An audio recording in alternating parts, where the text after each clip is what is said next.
All right. Good morning, good evening, good whatever. It depends on where you are and when you're listening to this. I'm going to go ahead and say good afternoon because it's afternoon where I am.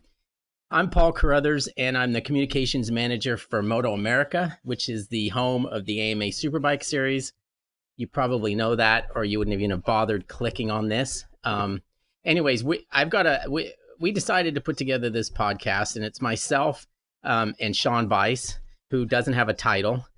He came on board at MotoAmerica this year to help me do all things media, social media, rider interviews, all the stuff that we do in the communications department for MotoAmerica. So first of all, let me say hello to Sean, who is in Ohio. I guess it's cocktail hour there, right? Yeah, it's 6:17 p.m. right now as we speak. Hey, Paul. What are you doing? Good. Yeah, I'm a little nervous. I don't know about you, and I also want to. I have this urge to yell "Good morning, Vietnam." Maybe it's this mic they got me that looks really official, and it sits on the desk, and it's all chrome and everything. It looks like 1960s It, microphone. So, it does feel that way. It's like we're going to do Orson Welles with War of the Worlds or something, the broadcast. yeah. Well, Um, anyway, what we're gonna do is, I mean, you and I have talked about it. Obviously, we're gonna chat about all things Moto America, and we're gonna see if people like it enough for us to continue doing it, or we'll just throw it in the trash and move on and try something else. But I'm kind of looking forward to doing it. I obviously my heart bleeds Moto America blue, green, or red, or whatever colors it would bleed. I've been on board with Moto America since the beginning. Um, and yeah, I love it. I love all things about it, and I think talking to you about it will be a pleasure, and we'll fill some time and hopefully entertain some people. And this initial one will just have myself and Sean. But as we go forward, we'll have guests. I'm hoping to try to talk our president Wayne Rainey into maybe being the guest for the next one. So far so good. And Sean, give me a little bit of your background. Obviously, I know who you are and what you do, but our listeners may not. So give them a little bit. But I know you like to talk a lot, so just try to keep it maybe the short version. okay, short version's tough, but yeah, I mean, my background is always I've graduated with an English degree, and I had a background in working in advertising for years, worked for ad agencies, and way back when I was in college, I used to be pretty fascinated with the ads that Chiat Day did, and they had they were probably best known for the ads that they've done for Apple over the years, and when the Macintosh came out, they were the ones that created that the girl running down between the throwing the sledgehammer into the screen and all that. But the other thing they were kind of known for is they actually did Yamaha's advertising back in the late 70s. So all the ads featuring Brock Glover and Kenny Roberts, and I was riding motorcycles at the time, and I was just fascinated with everything they did, and it kind of drove me into being in advertising actually, and becoming a writer. But I've always had this passion for motorcycles, and certainly road racing more than anything. And I had relationships with Yamaha, knew Bob Starr pretty well, and ultimately pressed my nose against the glass long enough and hard enough that they actually hired me to be a press officer for them about 8 years ago. And in March, I joined MotoAmerica. I was lucky enough to join with you guys. Paul, I distinctly remember when they announced, right after announcing MotoAmerica, and they announced that you were a communications manager. And I remember thinking, and this is true, I'm not blowing any smoke here. I always admired you with what you did at Cycle News. And I thought, man, the guy's been doing that for 30 years. He is all in on this thing with MotoAmerica. It was a huge commitment. And I actually remember telling you that. And you had joked about, well, we'll see how it goes. But I think you were being modest about the fact that you really believe in this series, and do have huge passion for it. And I feel the same way. So great. Yeah, I mean, it took a little bit for me to to pull myself away from Cycle News because as you'd mentioned, I'd been there for 30 years. But after some conversations with Wayne Rainey, who I've known forever, I could feel his passion, and Chuck, and I hadn't met Richard yet or Terry, but they told me good things about it and about them. So it definitely got my interest, and I continued to talk to Wayne, and he would tell me stuff. he would share some of the secrets that were going on and some of the things they were trying to do. And then when they finally did pull the trigger on the deal, I told him, if you need a communications manager, and you think I could do the job, I'd be happy to join. And it was something that it was kind of at a time in my life where I kind of needed a change. I mean, I'd been at Cycle News for so long, and I thought it'd be kind of cool to come at this a very similar job from the other side. And yeah, I have no regrets. It's been awesome, and Terry and Richard are awesome, and Chuck, who I've known forever, and Wayne, obviously, they treat me well, and we work hard, and we get a lot of stuff done, but we also try to have a bit of fun along the way. So it was nice that you joined the team this year. You're a good fit. I think you and I feel the same about a lot of things, but we also have differing opinion on a lot of things. And I came into this sport, from a different angle than what you did. I was actually kind of forced into it because I was born into it. But born into it. Something I want to ask you, Paul. I don't know why I've never asked you this before, but your dad is Kel Carruthers, somebody that I've looked up to and admired for as long as I've been following road racing. I mean, Kenny got me involved in racing, but then I learned about Kel and kind of went backwards and realized, he was a world champion in his own right. And it's, royalty that you're is your family and a part of. One thing I always wondered about Kel, what is your dad's full name? Is it Kelvin? Yeah, it's Kelvin, like the temperature. I never knew that. I just have always known him as Kel. It's one of those names that, especially, in this country, you don't hear it, but I think, in England and Australia and places like that I don't think it's a popular name by any means, but yeah, it's Kelvin, Kelvin, and obviously he goes by Kel. Right. Has anybody you ever heard anybody refer to him as Kelvin or address him as Kelvin? Not really. I'm trying to think. I don't even think my grandmother did. So I was wondering if it's usually. And that's actually my middle name. Oh, I didn't know that. Okay. Yeah. See, there you go. It didn't take long for you to learn something in this podcast. I learned something every day from you, Paul. What I forgot to do was when I introduced this thing was actually say the name of it. So we're gonna go with Off Track with Carruthers and Bice. And then I think it's a good name because we've already gone off track a little bit, and it's kind of what we do. Not too far off track, though. I mean, I think we're usually in the runoff area or in the grass. We're not completely outside the fence. It's still related to racing, so it's kind of an appropriate name, I think. Yeah, and it can be easily shortened if one of us gets fired. It could be Off Track with Carruthers or Off Track with Bice. So, if we get ourselves into trouble with this, and I'm going to rely on you to bring me back from the edge because I do need the job. So, again, that's going to be your responsibility. You'd be like, hey, Paul, you might want to shut up, and I'll maybe listen. Likewise, because I'm relatively new to this. So, I want to make sure you keep me out of the hedges, too, as much as you can. So why don't we get started with, excuse me, obviously we came back from our last event of the year, which was actually the Night of Champions, which was our annual awards banquet. It switched around all the years that we've done it, but and part of that was because we most of the years we've gone with the AIM Expo, and that's moved around, and this year it landed in Vegas, and we decided to do Vegas as well. So I thought it was a great night. It's always I always enjoy seeing everybody dressed up, and any chance you can get to see motorcycle racers in a jacket and a tie is definitely different than what we're used to seeing them around the paddock, which is generally t-shirts and shorts. So I think everybody had a nice time. I think the awards ceremony went really well. We had Greg White was the host again. He obviously, he gets along with everybody, knows everybody really well. He's been around the sport for a long time, so he's real comfortable in that position. And I think he makes the guys comfortable as well. So, I thought it was a good night.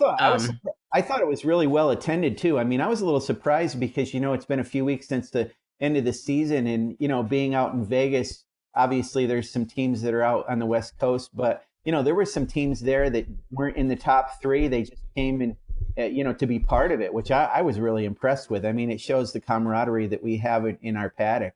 I thought that was pretty cool. Yeah, it was. And again, I think Vegas is one of those places that you can attract people to because of because it's Vegas. Also, the Supercross, the Monster Energy Supercross was on the same weekend, so that I think a lot of the guys stuck around and watched that. So, thanks to those guys for scheduling the race the same time, because that helped as well. But we had all the champions were there. I believe the top three in every class were there in attendance.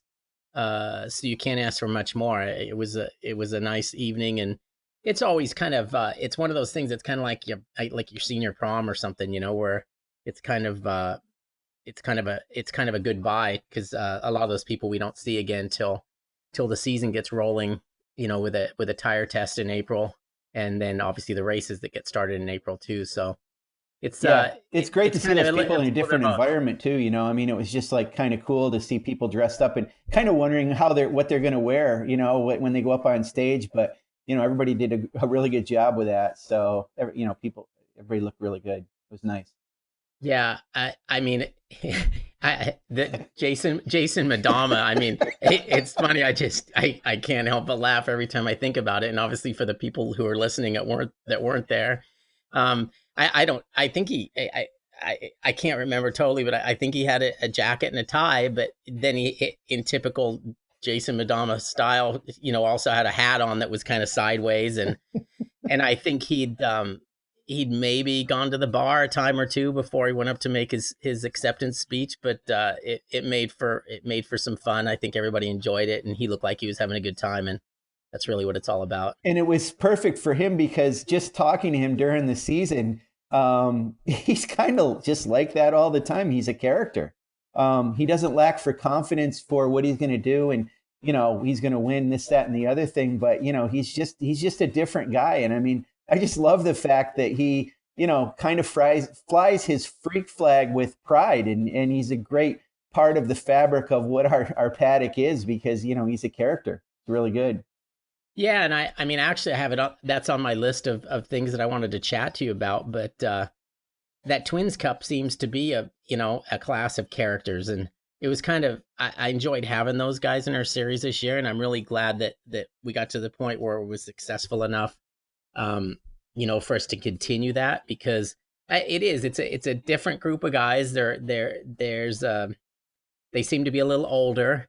They seem to be a lot less trained physically than our other athletes, and that, who cares, right? I mean, that's fine. They have a good time. You can tell it's for I would say for probably 100% of those guys, this isn't their full-time job. It's more of a hobby.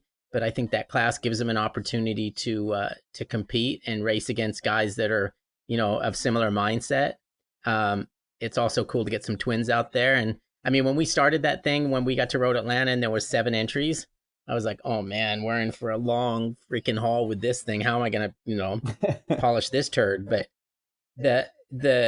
I mean, it grew as the season went on, and we had close to 30 entries at the final round at Barber, so you can't argue that it did turn into to a success, and obviously I think we can start next year building on the entries we had from Barber, and who knows where can it go, It was funny because, at the banquet or at the Night of Champions, you have like the Yamaha team sitting together, you have the Yosh team sitting together, and Yoshi Suzuki, and a lot of the teams kind of sat together in a group. But then you had the Twins Cup guys, the top 3 were all literally sitting at the same table together, and they're fierce competitors. And you can't think of 2 people who are more different than Chris Parrish, who won the championship, and Jason Madama, but and Chris Turner as well. But those guys all get along really well, and it's just a great thing to see. One of the things I've wondered about that series, Paul, it's a question I wanted to ask you. I had a conversation with somebody the next day about the Twins Cup, and I'm not going to say who it was, but it's there's no reason to not. It's just that it's not pertinent.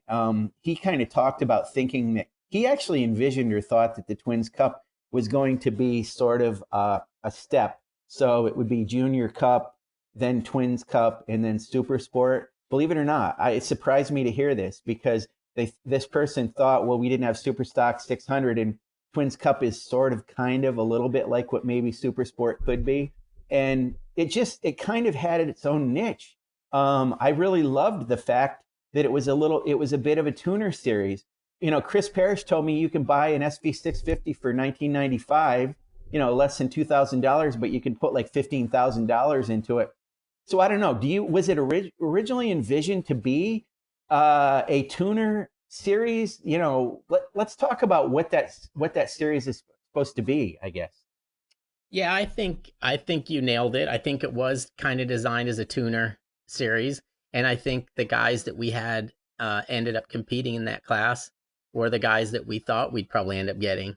They're guys that race that class across the country in club racing, and we just sort of gave them an opportunity to do the same thing at a national level. And I think, if you recall some of those press conferences after the Twins Cup races, they were some of the best we had, and all of them are just so gracious and full of gratitude that we have that series and that they can showcase their skills and race with those guys at a national level rather than just a club race. But I think it really I that's kind of what I envisioned it to be. I obviously didn't envision it being 7 entries at Road Atlanta, and I'm not going to lie, it kind of got me a little bit worried. But yeah, as it started to build, you could see new people, and it's also one of those things where, like, I'm sure there's guys sitting at home going, they look at the results and they're like, oh man, I kicked that guy's ass at down the road at my club race. I should just go do that. Exactly. Also, I think what helped tremendously was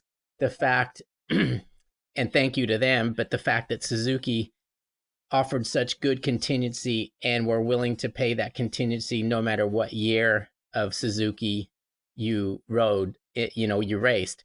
So that allowed some guys, and we saw that throughout the year, there were guys bringing those bikes out of the mothballs and competing on them and making some good contingency money.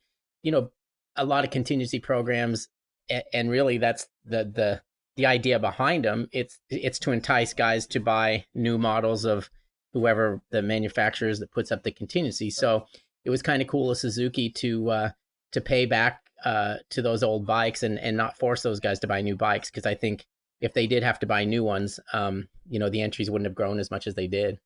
Yeah, and I mean, it definitely helped with some notoriety. I noticed today with Chris Parrish on his Facebook, one of the companies that makes data loggers actually, I think, sent him a logging apparatus or something to keep track of his lap times on his bike.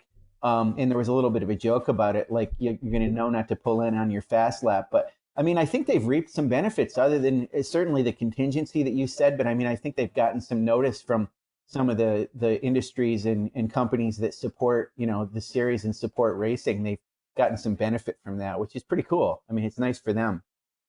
Yeah, and I totally ignored the question. Actually, part of your question anyway was the fact that if we thought it was going to be some sort of class that got somebody from Junior Cup to Supersport. I don't think that was ever the intention. Right. I think you may end up seeing some younger guys maybe even start to do 2 classes. Like, for example, there's a kid that wants to do Junior Cup and also dabble a bit in the Twins class, and I'd be all for that because I don't know, I'm just a believer that the more laps those guys can do, and especially in a race situation, is only going to help them. So you may see some kids jump in there and give it a shot, but I think at least for now, it's going to be what it is. We'll just have more of those old guys out there doing battle on. We saw it a little bit. Xavier Zayat actually raced in the series a little bit, and then I know with Quarterly Development and having Geraldo Ferracci on that team, Renzo Ferreira came in, I think it was at New Jersey and also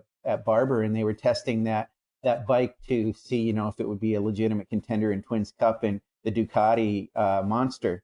And it was cool that Renzo, races in Junior Cup and actually rode that bike as well. So it was interesting to see a few younger riders. There was a nice dichotomy between younger and then the older guys too. So it was cool. Yeah, and I think Drake Beecham was in there. Right, that's right. Whose name actually should be Beauchamp. I don't know why he says it's Beecham. Well, he goes by the Drake, which I think is pretty funny. Yeah, there you go. What is he? He's a male duck. He's the Drake. Is that what that is? Apparently. Well, that's what I think anyway. I just think when I see that name, I just think of Rex Beauchamp. Right, the old flat track guy. Exactly. It is weird to say Beecham. Yeah, I don't think he'd go by Rex Beecham, but you never know. That's right.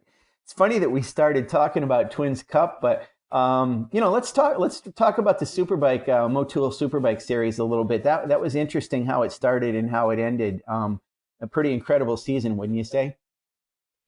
Yeah, it was. It was, I've looked at it obviously like you have several times, and it's just, I mean, it's really a tale of two different seasons because in the beginning I'm like, oh man, this thing's going to be a runaway and Tony's just going to kill these guys, and he started off winning almost every race, and Cameron was struggling a little bit, and I figured it would come down to those two again, because I think they still have a leg up on everybody, at least from race to race over the course of a season. Um, so I thought, man, this is going to get ugly quick. And then all of a sudden, things kind of flipped completely around with that race one at Road America, um, which was that was my favorite race of the year. I mean, just from a standpoint of there was a lot of drama, obviously with the with the accident there on the last lap, and those two guys. I mean, Tony and Cameron. I mean, that is a legitimate rivalry, and I think that's something that every sport needs. I think with those two guys, there's rivalries. Like for instance, one of the most famous rivalries is actually with our boss Wayne Rainey and with Kevin Schwantz. Right. This one's different in that they have their moments where they're really mad at each other. After Road America, for example, I mean, Tony threatened to punch Cameron in the face, and which I don't. But what I'm saying is that the anger goes away fairly quickly, and these aren't two guys who hate each other. Right. They're two guys who have a lot of respect for each other, but they're also two guys that they're not. They're friendly enough, but they're not best friends, and they're never going to be best friends. So I kind of like the rivalry in the fact that it doesn't take a very big spark to cause a fire there, if you know what I mean. So there's always, with those two, it's always on the verge of it coming to fisticuffs a little bit, and I think that's what makes it really interesting. And they race at such a high level, and I had a conversation with Tony at dinner, I think at VIR on the Saturday night. So it would have been after race one. I mean, this is a guy that's raced against, you can name these guys on a world level, and Tony's raced against them. And he told me at dinner that other than Valentino Rossi, Cameron Beaubier is the guy that he considers the toughest guy he's ever raced, as far as a guy that will not give up and will do anything it takes to try to win the race, which I thought, I don't think that he was blowing smoke, because there's no reason for him to blow smoke to me. I think he was dead serious. And I mean, that should carry a lot of weight. But I think it's kind of, the rivalry's built from, back at Road Atlanta when they first got into it. And again, it's just one of those things that it won't take much for it to flare up, but it's a rivalry built on respect for each other rather than hatred. It's funny. Some people think, I mean, Cameron's 25. He's going to be 26 in December, and Tony's 35. So they got 10 years difference in the two of them. And a lot of people think like, Tony's at the end of his career, Cameron's at the beginning of his career. And I guess in some ways that's true. But, I don't really feel like Tony came to America. It may have started out where he didn't have a lot of other options, but he has a real desire and a love for the United States. And I don't know what kind of opportunities he might have now, but, he's still, he's not on the downside, I don't think, of his career. I mean, I still think 35, he's in unbelievable shape. I don't really think it's like you're catching him necessarily on the downside. He is committed to being in the United States, but it isn't because it's his only option, I don't think. How do you feel about that? No, I think he's exactly where he wants to be. And I'll be perfectly honest, when I heard that when Jake Lewis got hurt, and I heard that they were bringing Tony over, I was like, oh man, they're wasting their time. I'd looked at his results. He won that, when he won that Moto 2 World Championship, I would watch every one of those races. I'm like, oh man, I love this guy. I just love the way he went about his business, and he was fast, and his styles kind of his style's pretty special. Um, but then he went to MotoGP. He won a MotoGP race by beating Valentino Rossi, which I just saw on somewhere on Twitter or something. It was actually the anniversary of that race. Right. So he had his moments of brilliance, but then his career sort of just kind of took a dump per se. I mean, Yeah. he dabbled in World Superbike and he went here and he went there, and I just didn't think he was the guy to come over here and do the job. And he proved me wrong, because he came over here. I think that the Yoshimura Suzuki team did a wonderful job of making him feel comfortable. I think the tires suited him well. I think the bike suited him well. I just think he got into this comfort zone that allowed him to totally rejuvenate his career. And his love for the country is obvious. I mean, the guy will fly an American flag more than most Americans do. Right. So cool. And he loves being here. He lives in a coastal town out here in LA. I think it's Redondo Beach. It's either Redondo or Hermosa. And the guy goes surfing, and he loves the California, United States lifestyle. He's embraced it fully, and the guy has proven that he can still ride a motorcycle as well as anybody I've ever seen, and at least here. So it's a perfect fit for him. And it's funny because the goal of most young American racers would be to go to Europe and race in World Superbike or MotoGP or what have you. And this guy is 100% where he wants to be. And it just kind of flip-flopped from what the Americans would want to do at that point. But you have to remember too, that this guy was, Wayne Rainey was his hero. He had miniature Wayne Rainey leathers made. He had a little Wayne Rainey motorcycle that he used to ride with Marlboro on it and all that stuff. I'm not sure the leathers actually are probably any different size than what he wears now, but and I can say that because I'm little too, so it's not like I'm making fun of that vertically challenged. So I mean, this guy was like, as a little kid, his hero is Wayne Rainey, and he loved America, and he loved this, and he loved that, and so by him getting to come here, it's like it's nirvana for him. So he's taken full advantage of it, and I mean, the guy earns everything he gets, because there's times when I can see, like, when he tosses that thing down the road and his crew's picking up this bike that's caught on fire and it's freaking destroyed. You can see the look on their faces like, oh man, we got some work to do tonight. But then you know what? They'll bust their ass. They'll work all night. They'll get that bike back together. And then the little guy will go out there and kick everybody's ass the next day. And there's nothing better than knowing your guy is going to fight for victory every single time you roll that bike out of the truck.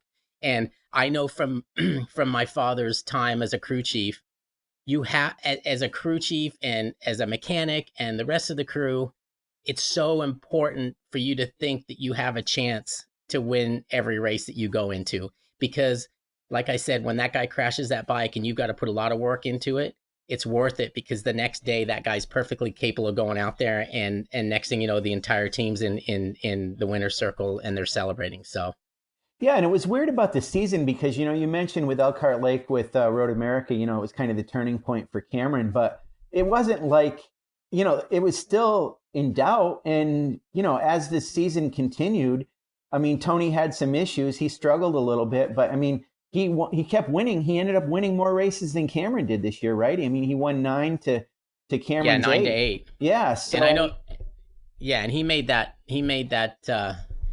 known before that last race at Barber that, it was important for him. He knew he wasn't going to win the championship, but it was important for him to win more races than the guy that he did. So, he did that. And, in Cameron's defense, what was the point of, wasn't going to hurt himself trying to beat the guy when he'd already won the championship. So you can kind of see it from both sides. But right. Yeah, I think if you look at the season as a whole, the reason that Cameron is champion and Toni isn't is when Cameron had a bad race, he was still on the podium.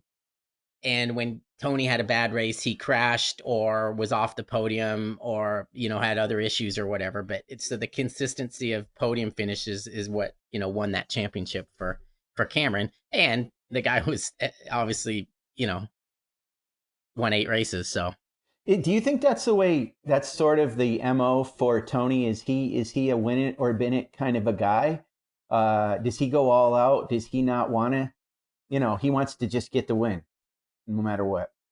yeah, and I think that's what makes him who he is. I mean, he's I've seen plenty of chances in the past where even last year, for example, I think New Jersey. I mean, it would have been very easy for him to roll over just a little bit and let his teammate Roger Hayden win one of those races. I can't remember which one it was, but that's just not that's not in his makeup. I mean, he doesn't care if it's Roger Hayden. He wouldn't care if it's his mom or his dad. He's going to do whatever he can in the last lap to beat him. And I think that's what makes him so tough in the last lap is just how bad he wants it.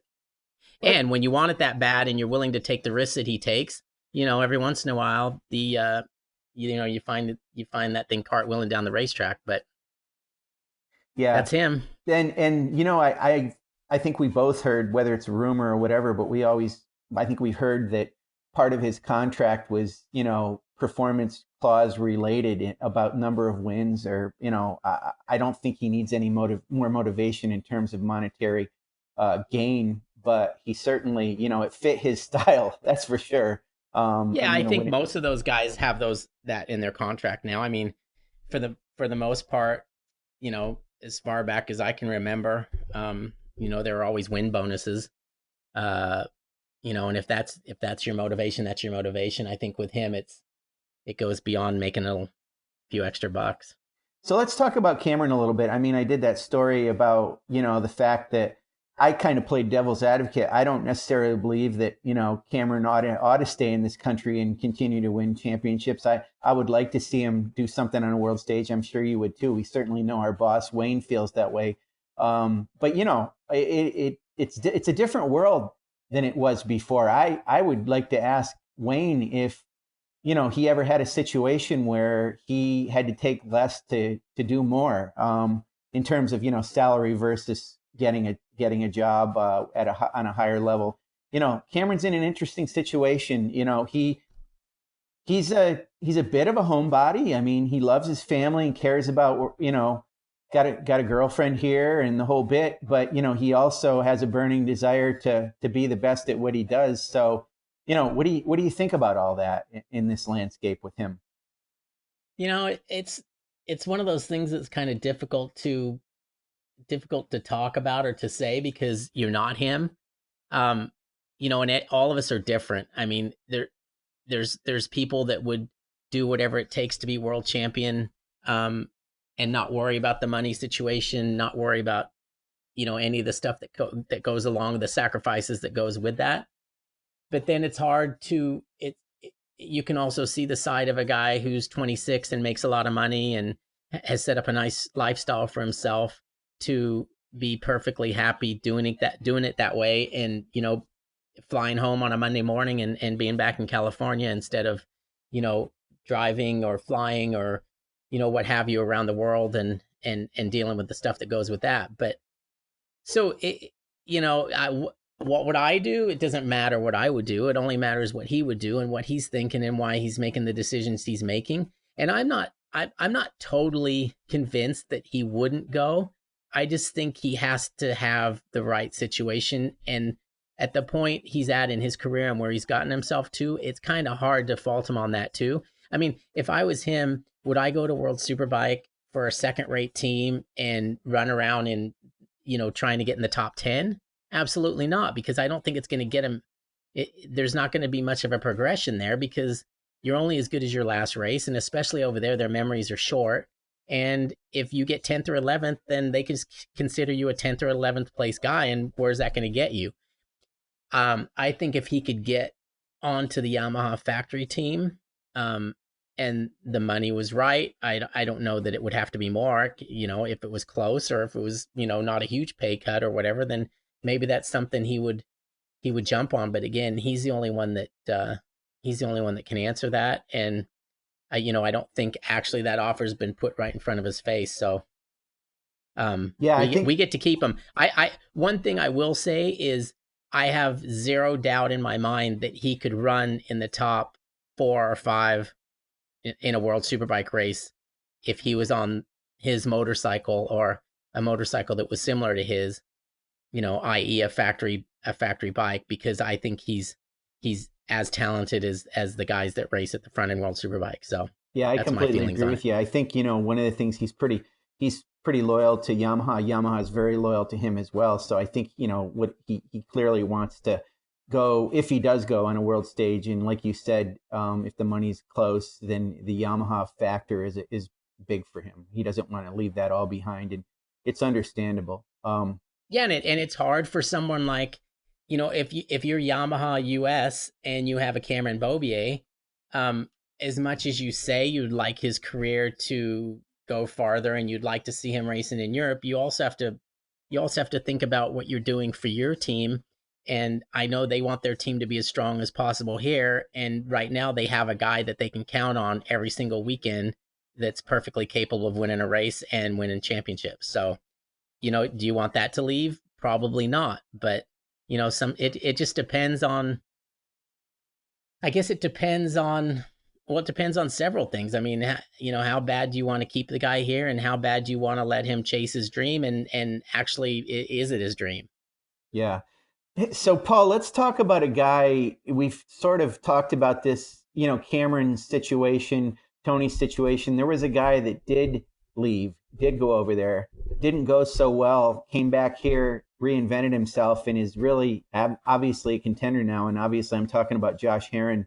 It was an interesting year for him. I think, it seems like his progression back from the situation he had in Moto 2, it took some time, but in some ways it didn't. I mean, you almost forget the fact that he had that situation. I mean, he's really come into his own, and he got with the right team, and he surprised me this year. Really, did he surprise you? Yeah, he did. I thought we were going to get the same Josh Herrin that we've had. Um, and no disrespect to him whatsoever. I think he's an extremely talented motorcycle racer. I think um, I think where he struggled in the past maybe his focus, and I think he would admit that. I don't think I'm saying anything that he wouldn't agree with. Right. I think this year, he came. I think he thrives in a situation where he's this underdog, um, where he kind of gets to do what he wants, and whatever pressure he has comes from himself. I'll never forget when he won that Superbike championship for the Yamaha team. He beat Josh Hayes for that title. I think the last race, I want to say it was Laguna Seca. It seems to be what comes to mind without me checking. But um, when he won that title there, he was kind of apologetic about it. Like he didn't. You got the sense that he didn't feel like he truly deserved it. I think that was the year that Hayes had some problems with getting docked for jump Jump starts, starts, and 100%. Yeah, it was like he didn't win it. It was almost like Josh lost it. Josh Hayes yeah. lost it. Yeah. So I think what could have hurt him in that part of his career is I think he won that Superbike championship and felt like he didn't deserve it. And then I think next thing he knew, he found himself, with this Moto 2 ride, and he's in Europe, and he got off on the wrong foot, and he's getting his ass kicked, and he's like a dog just getting kicked into the corner, and nothing ever went right. I mean, if he got a good start, like Coda, like he crashes in the first corner and takes out, I don't know how many guys. Right. But I think he just was in a bad position early on, and I think he went into it probably not as confident as he should have been because of the way he won that title and because of the things that people said about him. Oh, he didn't deserve it, blah blah blah, which is a bunch of bullshit because you deserve anything you get in this sport. And sure, sometimes you get a little lucky, but you know what? If you win any kind of championship that's over the course of 8, 10, 12, 15, 20 rounds, you've deserved it. But I think his confidence probably wasn't as high as it should have been. And I mean, I don't think you could find a way to be more demoralized than what he was with the season that he had there, because he seriously just got his ass kicked. And he came home. He didn't even get to finish the season because they dumped him. His teammate was successful. And there's nothing worse than having a teammate that's successful, because then you can't even say your bike's a pile of crap. Um, and then he came back here. And I think the MotoAmerica thing started at the perfect time for him.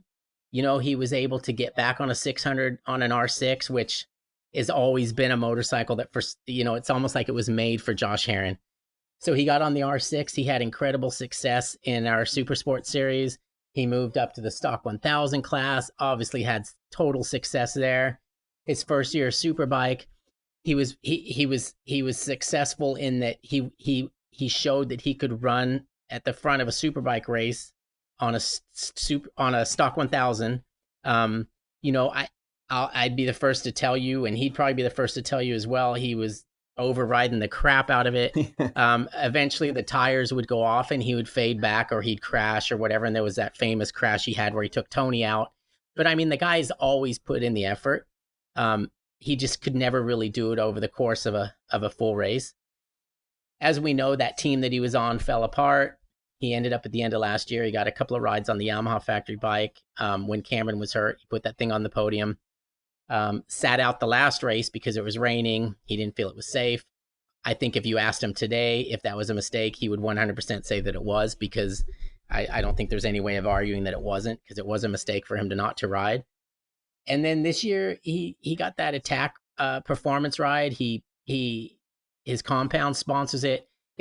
I think he feels like it's part his team, which it obviously is. You know, and it's us against the world, and he can do whatever he wants with his social media. He can slide bikes on the street. He can flip off the camera. He can act like a hooligan. He can do whatever the hell he wants. And I think that's a situation that he thrives in. And I think that's why he had so much success this year. Won a couple of races. And, you know, I think he's probably the number one guy in line for the Yoshimura Suzuki ride. Now, if you ask me if I think, go ahead. Well, I was going to say it's real interesting with that here he is finding himself possibly on the cusp of, you know, getting a factory ride with a brand that isn't a brand that he's been on for pretty much all of his life. He's another one that's always been really loyal to Yamaha and felt that it's kind of been both ways. I mean, I think that Yamaha had some things to do with getting him a bike and for Richard to, you know, turn into what he turned it into. So that's going to be interesting to see if he, you know, if that does play out and he goes there. You know, Josh Herrin kind of reinvented himself. I mean, you talk about that year that he won the championship, you know, the thing he was known for back then is following. He would follow Hayes a lot. Even as much as like even last year, I remember, you know, some of the riders used to complain about him following during practice sessions and, you know, qualifying. And, you know, you never heard that from him this year. It's like he doesn't really do that anymore. He's his own man. He's comfortable being in front, and he seems to be able to manage tires pretty well. And, you know, he does some pretty incredible things on a motorcycle. So I can understand why he's possibly got his name in the hat for that Yosh ride. It'll be interesting to see if he does make that switch. That's a huge change for him to get on that bike, if that happened. Yeah, I mean, obviously that's one of the four best rides in the paddock, and the other three are pretty much taken. So whoever gets that fourth ride is you know, they're in a good position. I think if he does get that ride, he's obviously deserved it based on this year. Are there other riders who are equally deserving? I think so. You know, if you ask me if that's the best spot for Josh Herrin to be in, I think that's debatable. As I said earlier, I think he thrives. I think he thrived, and I think he turned his team into a success story based on the fact that it was his team with Richard.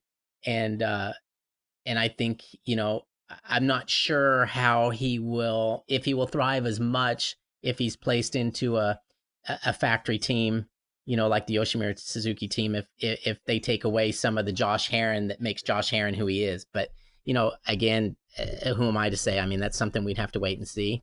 I just wish these damn guys would give us an answer and let us know who's riding that bike, because whoever it is, it's going to be a pretty good story. It'll be a big story, and it's you know, it's something for our fans and the industry to talk about. I can't believe it hasn't happened yet. It almost seemed like when Roger announced his retirement, I thought it would be shortly after that. It seemed like they'd, you know, have a plan in mind and kind of, I've heard they don't know, you know, I can't imagine that they don't know. And I thought maybe it would be announced at the Night of Champions or AIM Expo, you know, and then of course they did a nice send off for Roger at the AIM Expo too. But it's just amazing that it hasn't been announced by now. And of course, it's only October, so some teams don't announce their riders until January of the following year anyway. But it's still, given the gravity of that position, and what it means to the paddock, and how a lot of things will fall in place after that happens with other riders. And it's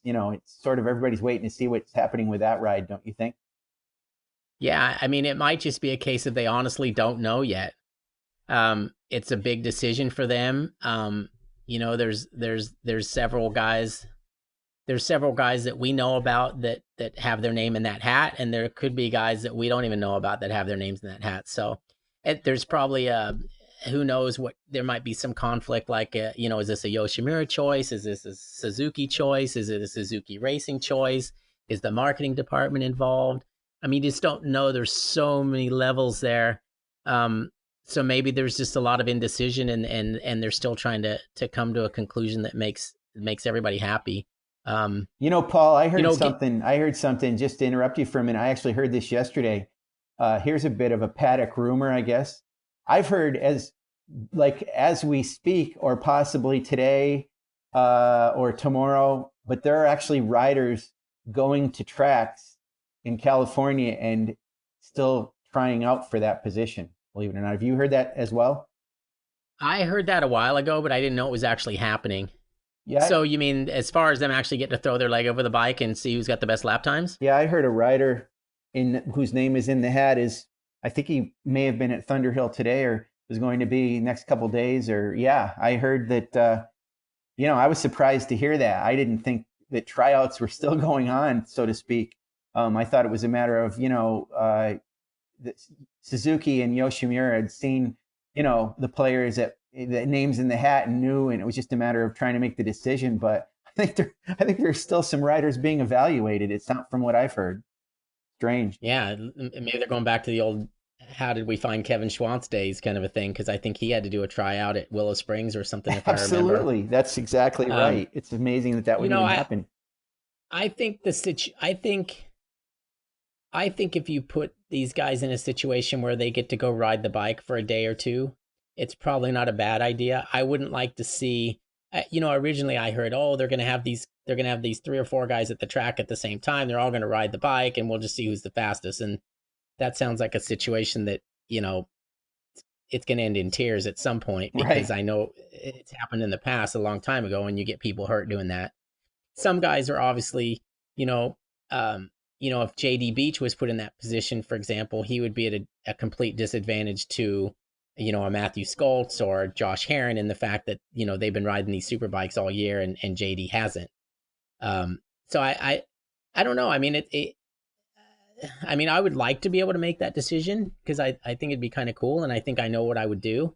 But then again, it's probably a difficult position for those guys at Yosh and Suzuki to deal with, because they got to make the right choice, because it's a very visible decision, and they'll be ridiculed if they make the wrong one. So it's kind of like, I guess it's almost like that number 1 draft pick in the NFL. I mean, you're haunted by that for a long time if you screw it up, and if you get it right, you got a quarterback for 10 years or something. So yeah, I'm sure it's not easy, because there's a couple of guys in our series now that they could put on that bike, and they would be successful.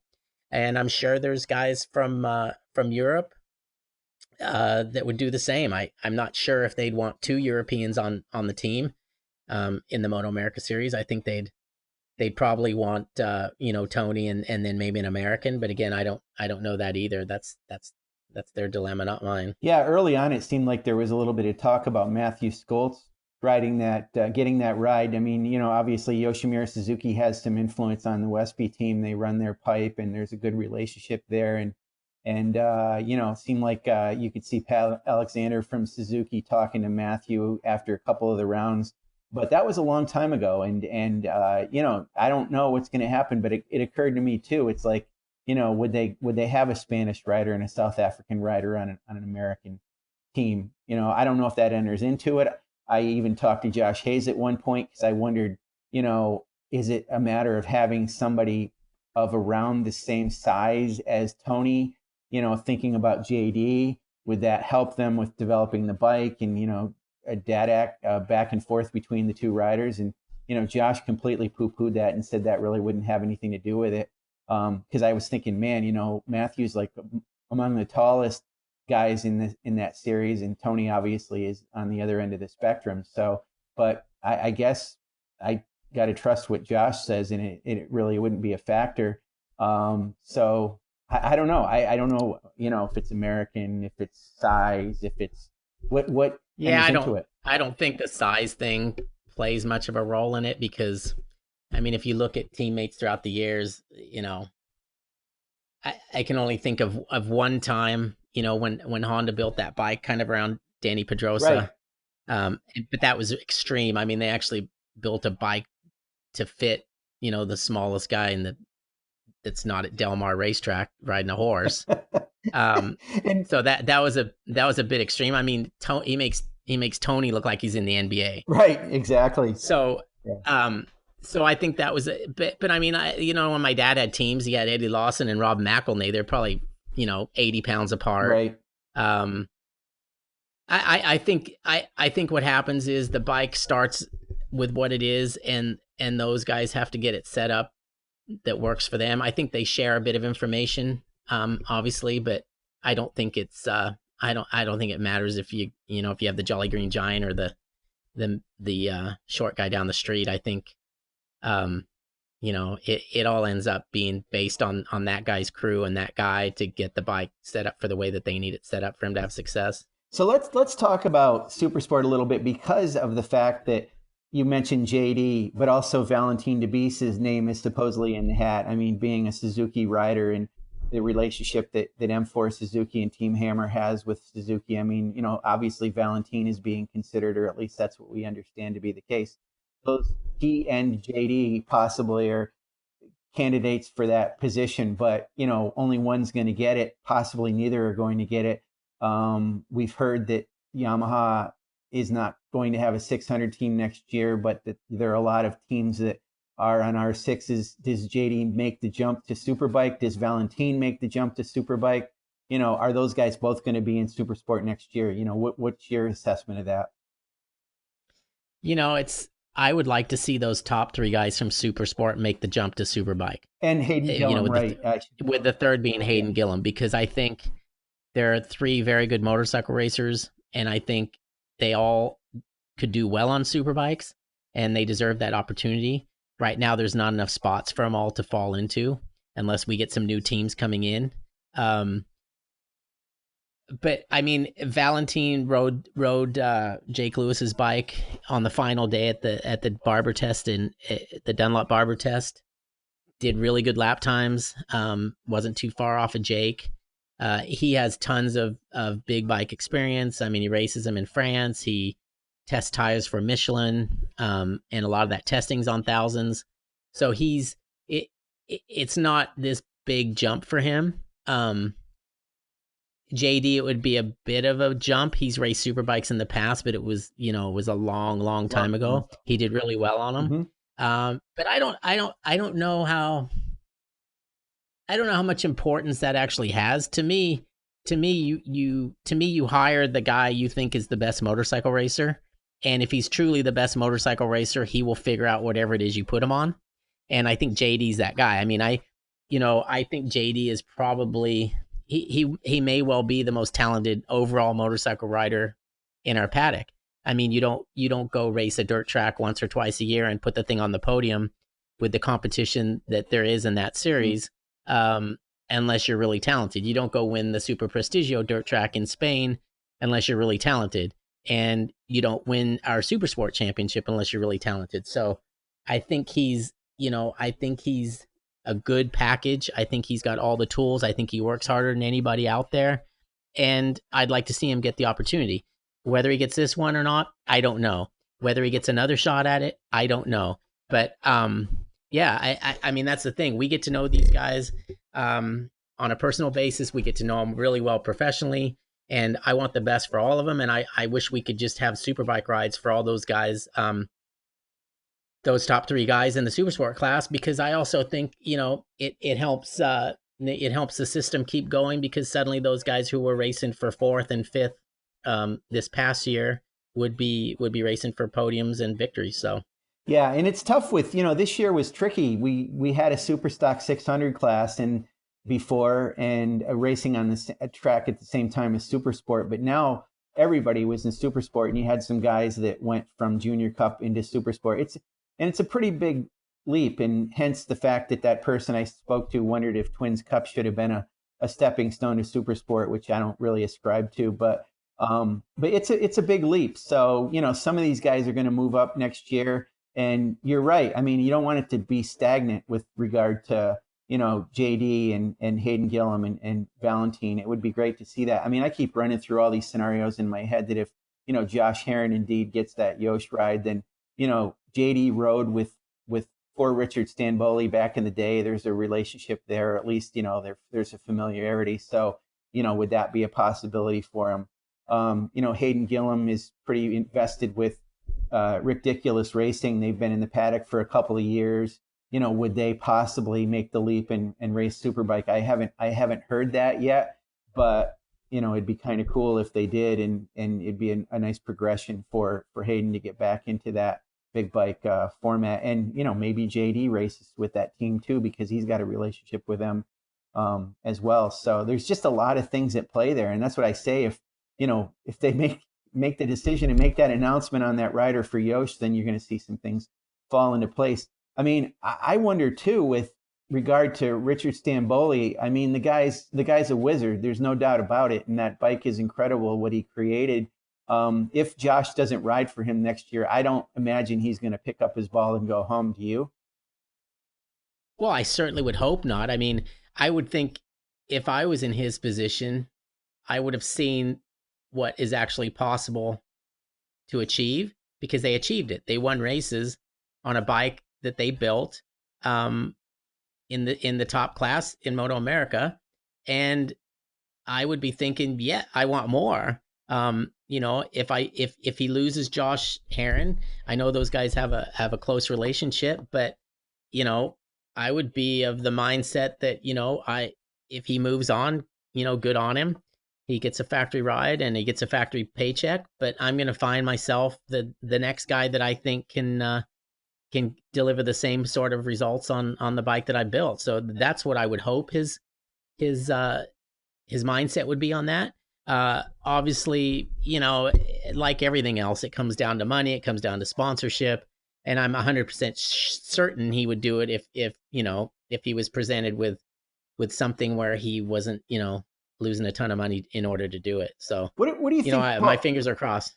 What do you think, Paul, about Stock 1000? I mean, it seems like Travis Wyman's going to come back and he's going to race that BMW, or at least he's going to race in the series again. I'm not so sure about Andrew Lee. I mean, he had a great year and he could ride a Superbike. I mean, clearly that bike is almost a Superbike as it is.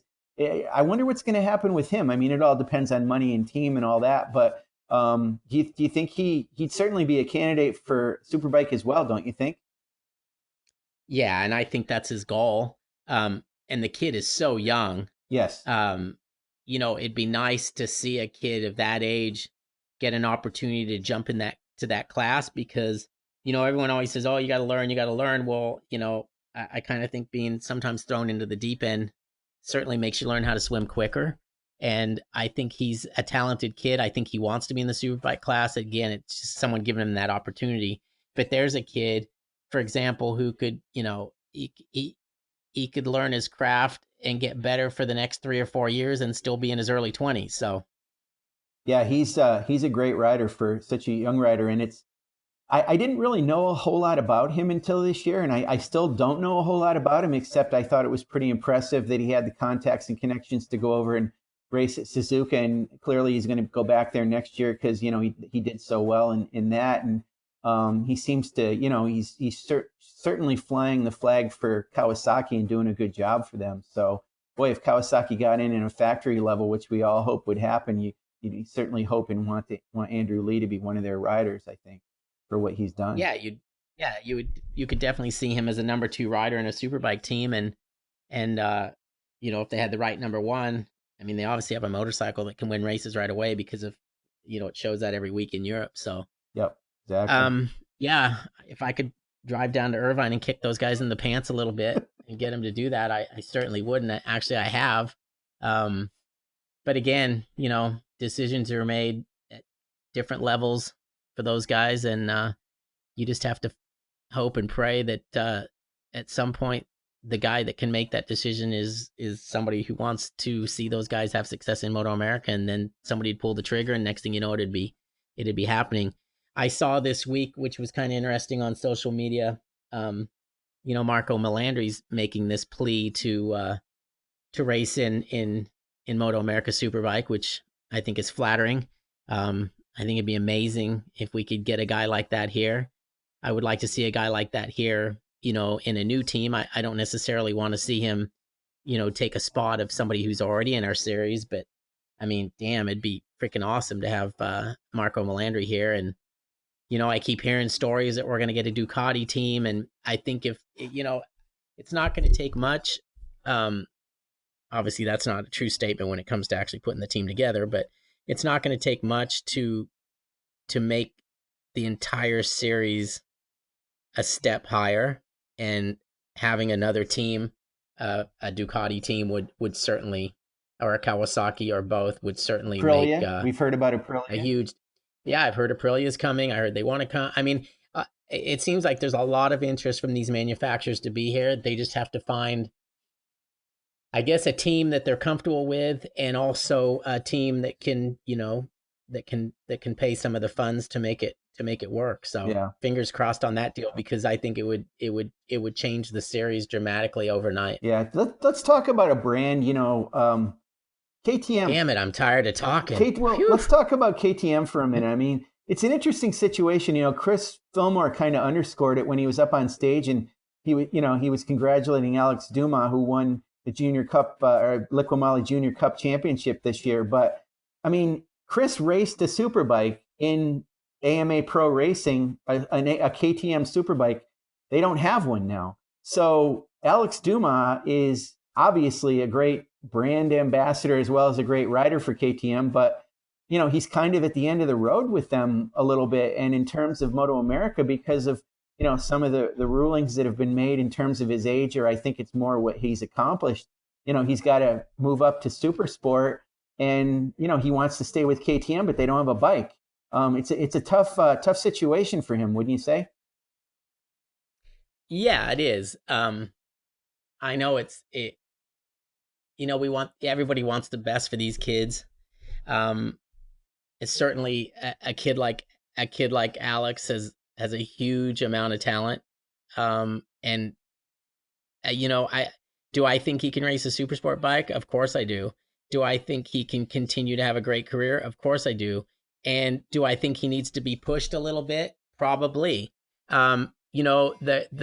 The conversations I've had in the past with like the Roger Haydens of the world, I mean, he gives full credit for his career of being thrown into the wolves, so to speak, in the Supersport class back in the day, because he's racing against his brothers. He's racing against Miguel Duhamel and Aaron Yates and blah, blah, blah. The list goes on and on and on.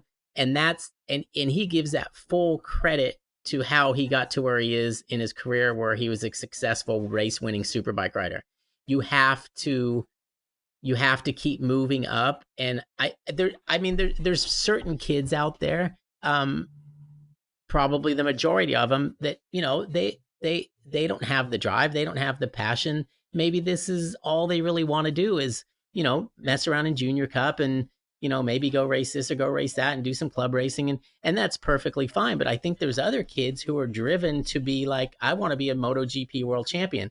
And I think to learn what you need to learn to get to that point, you have to keep moving through the system. It might not be comfortable for you. It might push you out of your comfort zone, and you might be racing for 10th, 11th, 12th place when you're used to racing for the win, but you got to start somewhere, and you got to just hammer away and keep going. And I think that's the system is in place. The system that Wayne came up with is in place to have these kids do exactly that. The kid is such a great rider too, Paul. I mean, Alex Dumas, he's so smooth. He just is wonderful to watch on wheels. I want to see him on a 600 I think he's definitely ready for it if he can get over the hump of, it's not going to be a KTM, but he can do some things there, especially if some of these super sport riders that we've talked about, like JD Valentine and possibly Hayden Gillen, move up. And Corey Ventura is another one. He's apparently now has to go into super sport, but I think he really wants to. He's a little bit different than Alex Dumas.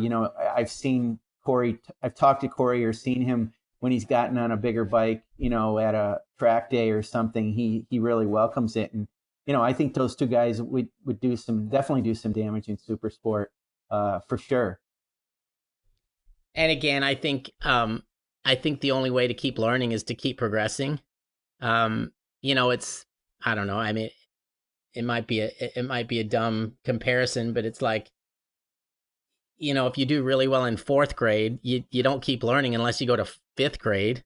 Staying in fourth grade for another 2 or 3 years isn't gonna, you're not on the path to being a road scholar. You know what I mean? Yeah. So I think that you have to keep moving forward. And I think sometimes you get forced out of your comfort zone, and that's really where you start to improve. And I think eventually we're going to find one of these kids that's special. It may be one of the two you've mentioned. It may not. But I think you're going to find that kid who's special, that just bam, bam, bam, bam. No matter where you put him, he instantly believes he's going to be at the front, and he runs at the front. And I think that's the next guy that's truly going to do something. This reminds me a little bit about when you and I went and played Topgolf. I knew that you play golf quite a bit, and I don't. I mean, I have in past years, but my thing about 3 hours doing that, I always think I could be doing something else. But I knew when I went to play that with you, I thought, well, this is going to be interesting because, I know Paul knows what he's doing. And because you're good at it and a good golfer, I actually felt like I hit the ball better than I thought I would have, because I had a target, I had a carrot and somebody to look at, and I actually felt pretty good about that night. I mean, I shanked a few of them pretty bad, and I definitely burned some worms and embarrassed myself a couple times. But there are a few times I was like, holy crap, I actually hit the ball pretty well out there. Not as good as you, but certainly this situation with Alex or Corey or any of these guys in Supersport that move up to Superbike, when you have that in front of you, it does up your game. It makes you better because you're in among not more talented riders, but riders that really know what they're doing. So you're going to do that. Don't you agree with that?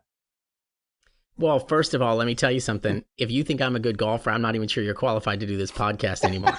I thought you hit the ball well. I am not a good golfer.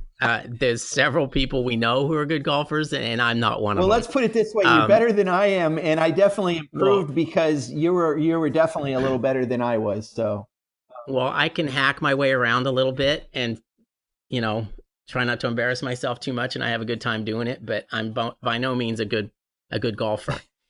But with that being said, I think we should quit while we're ahead. And save something to talk about the next time. Maybe we can start with your golf game the next time, and then we can go from there. But I've enjoyed the conversation with you. I look forward to doing it again. We can get some guests on here. We can talk about motorcycle racing. We can talk about life. We can talk about all sorts of different things. And I think, let's hope that the people enjoy it, and we get some people to listen, and we can continue to do this. But again, I want to thank you for joining me on this. And who knows, we might be invited back. Yeah, thanks, Paul. I mean, I think next time, hopefully, we'll be able to talk about this Yosh ride a little bit. The other thing is, it's kind of ironic we mentioned Topgolf, and I live about a half an hour east of Columbus, and they are opening a Topgolf. The grand opening is tonight, so I need to go down and try to up my skills a little bit more, and maybe we can talk about that as well as what's to come in the classes. But we managed to talk about every MotoAmerica race class in this session, so I feel good about that. That was good. I enjoyed it. Well, good job for leading us down that path. All right. All right. We'll talk to you again soon, and enjoy the rest of your evening. All right. Take care, Paul. Bye.